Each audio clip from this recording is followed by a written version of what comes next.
लखनऊ में बहुजन समाज पार्टी की राष्ट्रीय अध्यक्ष मायावती ने कार्यकर्ताओं की एक विशेष बैठक में पार्टी के भविष्य की दिशा तय करते हुए स्पष्ट संदेश दिया कि अब हर कार्यकर्ता को मिशन 2027 में पूरी ताकत से जुटना होगा। बसपा सुप्रीमो ने 9 अक्टूबर को आयोजित राज्य स्तरीय महाआयोजन की सफलता को पार्टी की एकता और समर्पण का प्रमाण बताया। उन्होंने कहा कि आयोजन ये साबित करता है कि बहुजन समाज पार्टी की जड़ें जनता के बीच कितनी गहरी हैं। मायावती ने कहा कि ये पार्टी दलितों, पिछड़ों, आदिवासियों, अल्पसंख्यकों और गरीब वर्गों के संघर्षों और पसीनों से बनी है। ये पूंजीपतियों की कठपुतली नहीं है, बल्कि बाबा साहेब डॉक्टर भीमराव अंबेडकर और मान्यवर काशी राम के विचारों पर चलने वाली एक ऐसी अंबेडकरवादी पार्टी है जो सत्ता नहीं बल्कि सामाजिक न्याय और सम्मान की राजनीति करती है। उन्होंने कहा कि बसपा की सरकारें जब जब सत्ता में आई तब इन वर्गों की सुरक्षा और सम्मान की गारंटी सुनिश्चित हुई। अपने संबोधन में मायावती ने कार्यकर्ताओं को ये याद दिलाया कि 9 अक्टूबर को काशीराम स्मारक स्थल पर जो लाखों की भीड़ उमड़ी वो किसी सरकारी इंतजाम का नतीजा नहीं थी। उन्होंने कहा कि वे लोग अपने खर्चे पर निजी साधनों से या पैदल चलकर पहुंचे थे। ये बसपा के प्रति जनता की निष्ठा और भरोसे का जीता जागता उदाहरण है। उन्होंने इसे बीएसपी आंदोलन की मजबूती और जनता के बीच उनके प्रति सम्मान की निशानी बताया। इस बैठक के दौरान मायावती ने विरोधी दलों पर भी निशाना साधा। उन्होंने कहा कि कांग्रेस और समाजवादी पार्टी बसपा की बढ़ती ताकत से परेशान है, इसीलिए बेबुनियाद आरोप लगाकर भ्रम फैलाने की कोशिश कर रही है। कांग्रेस के प्रदेश अध्यक्ष अजय राय द्वारा लगाए गए आरोपों पर उन्होंने कहा कि एक खिसियानी बिल्ली खंबा नोचे वाली मानसिकता का परिचायक है।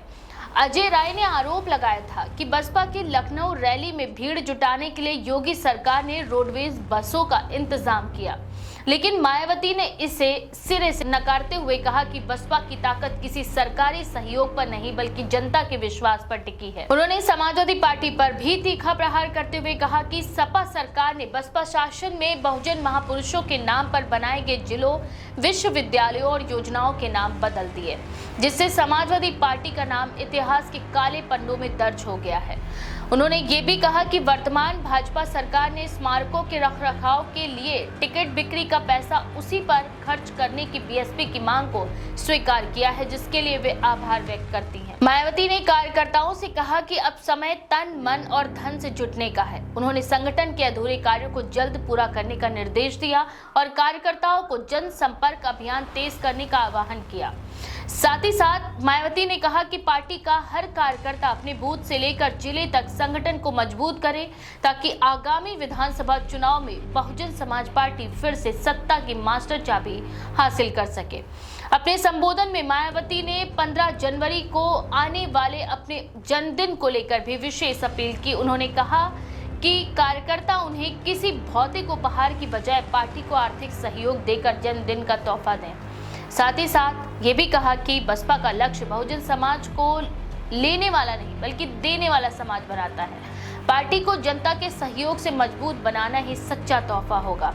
उन्होंने कहा कि विरोधी पार्टियों को बसपा की राजनीतिक ईमानदारी और स्वावलंबन कभी रास नहीं आएगा, लेकिन पार्टी अपने सिद्धांतों पर अडिग रहेगी।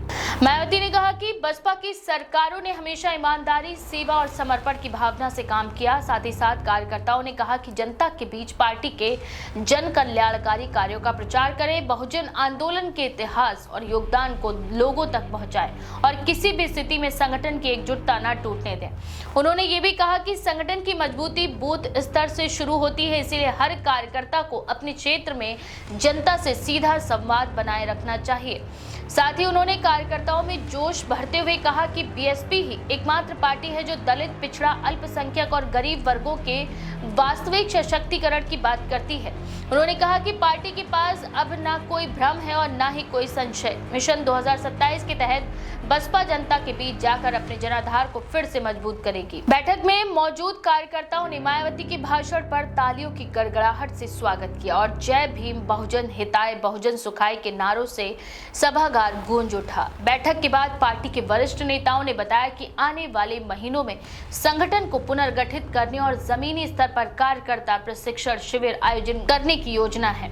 वहीं लखनऊ में हुई इस बैठक से ये स्पष्ट संदेश गया कि मायावती अब सक्रिय भूमिका में है और आगामी चुनाव में बसपा अपने पुराने जनाधार को फिर से सक्रिय करने के लिए मैदान में उतर चुकी है। उन्होंने ये भी संकेत दिया कि अब पार्टी नरमी की नहीं बल्कि मजबूत संगठन की राजनीति करेगी। ये बैठक न सिर्फ संगठनात्मक मजबूती का परिचायक थी बल्कि ये भी दिखाती है कि मायावती 2027 के विधानसभा चुनाव को लेकर कोई कसर नहीं छोड़ना चाहती। इस बारे में आपका क्या विचार है? अपनी राय कमेंट सेक्शन में जरूर लिखें। ऐसी और भी खबरों के लिए देखते रहें द पेज 19।